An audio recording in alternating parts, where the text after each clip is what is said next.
Silipin natin ang inspiring story ng isang business owner na nagsumikap at ngayon ay mayroon ng successful sandwich and Korean-inspired snack business dito sa Negosyo Tayo.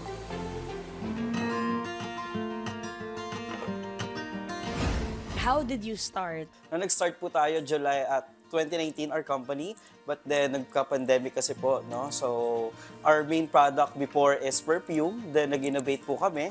Then pandemic came, then we need to decide kung ano ba yung mga product pa na pwede, lalo na nauso talaga lahat shutdown. So we have to cater food, no? I like what you said, no? Nagkaroon kayo ng innovation. So in a business, it's really important that you innovate and you adapt dun sa new normal na tinatawag. Alam natin, marami na rin mga Korean food out there in the market. So can you tell us more about yung naging struggle natin? Siyempre, mga birth pains na tinatawag, like yung mga, of course, mga supplies, ganyan, nagkukulang, hindi dahil kulang kami, kundi yung demand. So, naghanap kami ng mas mabilis pang mga paraan, like ordering, no? Kaya nga, ngayon, since nga talagang nag-innovate na talaga si company, right now, hindi na kami yung Excel lang nag-order, we have our own franchise accounts, na dun lahat.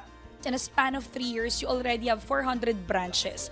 So napakadami. Can you take us back when you were starting? Hindi ba nahirapan? Siyempre, may mga challenges, pero we're ready naman doon and we are talagang naririnig din namin o pinapakinggan rin namin yung mga story ng mga first franchisee namin. So, by doon kami kumuha ng mga ideas pa para to improve our services. Kasi syempre, we're not just after the sales, but we are after, dun sa after sales. Kasi nga, we need to promote and pangalagaan yung brand. Speaking of in-demand, you offer 2 types of businesses because you want to offer job opportunities to every Filipino people.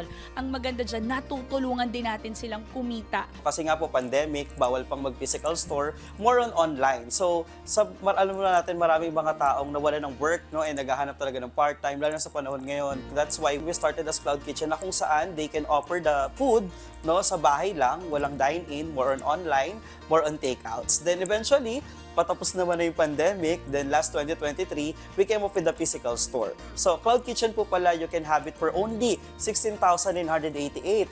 That's the other side. Meron kang, pwede ka magkuha ng kiosk or ng card. This one is 230,000 pesos. Bakit ba importanteng magnegosyo ang bawat mamamayang Pilipino? Sabi ko nga, no, sa panahon ngayon, pag hindi ka talaga kumikita ng extra, alam naman natin, talaga namang lahat is tumataas na. So kung magbabase lang tayo sa mga basic salary natin, nakikater lang na yung basic needs lang din natin. So if we want more, we have to do business, no?